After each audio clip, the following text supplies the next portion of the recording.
Polisi menangkap seorang pelaku penganiayaan imam masjid hingga meninggal dunia di Luwu, Sulawesi Selatan. Hingga kini polisi masih mendalami motif dari pelaku.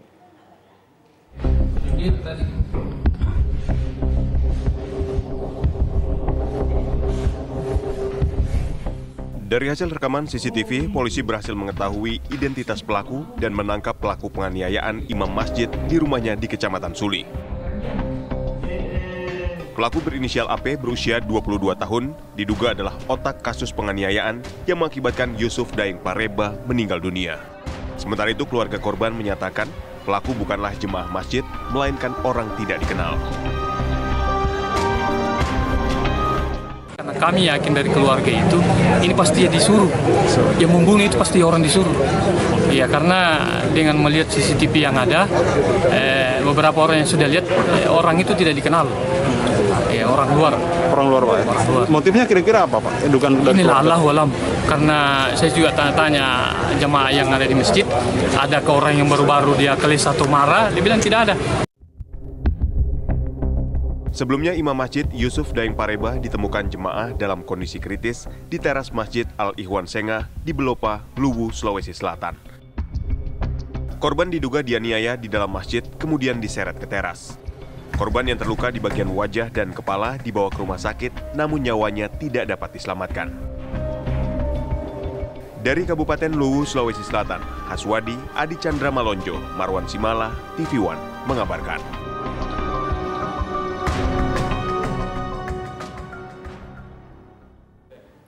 Pemirsa, untuk mengetahui motif pelaku penganiayaan imam masjid hingga meninggal dunia, kita akan terhubung dengan Kapolres Luwu, AKBP Fajar Dani Susanto. Selamat sore Pak Fajar Dani Susanto. Kami ingin tahu Pak bagaimana kronologi pengungkapan kasus ini Pak. Selamat sore Mas. Assalamualaikum warahmatullahi wabarakatuh. Nah, jadi perlu saya sampaikan kronologisnya sekira jam 4.45 kami mendapat laporan dari warga masyarakat tentang adanya kasus penganiayaan. Kemudian kami melakukan olah TKP, kemudian melakukan penyitaan alat bukti petunjuk berupa CCTV. Dari CCTV tersebut kami telusuri.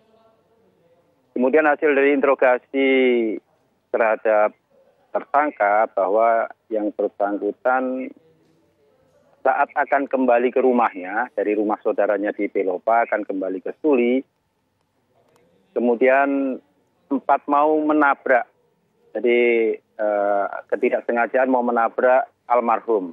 Pada saat almarhum mau menyeberang untuk melaksanakan sholat subuh di masjid. Terjadi kemudian almarhum menegur pelaku dan pelaku tidak terima. Seperti yang kita telusuri di petunjuk bahwa pelaku sempat menunggu, jadi menunggu korban di teras masjid. Kemudian si pelaku mengkonfirmasi kepada korban, terjadi percekcokan, pelaku tidak terima dan akhirnya melakukan penganiayaan. Teguran seperti apa Pak Fajar yang didapat oleh tersangka ini? Kenapa begitu emosi dan melampiaskannya membabi buta kepada korban? Ya. Jadi yang bersangkutan ditegur karena mau menabrak tadi, ditegur tidak hati-hati, kemudian ada menurut si korban ada kata-kata yang tidak mengenakkan dari yang bersangkutan atau bilang bodoh kamu, nah seperti itu. Tapi kalau dari posisi CCTV sepertinya tersangka ini memang tidak tertabrak sama sekali karena dalam kondisi sehat dia bisa menghampiri korban ke depan masjid. Ya begini, jadi si tersangka justru yang mau menabrak. Si tersangka ini mengendarai sepeda motor karena beliau almarhum akan menyeberang jalan. Karena rumah almarhum ini di seberang masjid. Baik, tapi dari kondisi kejiwaan sebenarnya normal ya Pak Fajar? Ya, kondisi kejiwaan si tersangka dalam keadaan normal, tidak terpengaruh alkohol, kemudian tidak juga ada gangguan kejiwaan. Ini naik motor sendirian atau ada rekan lainnya Pak?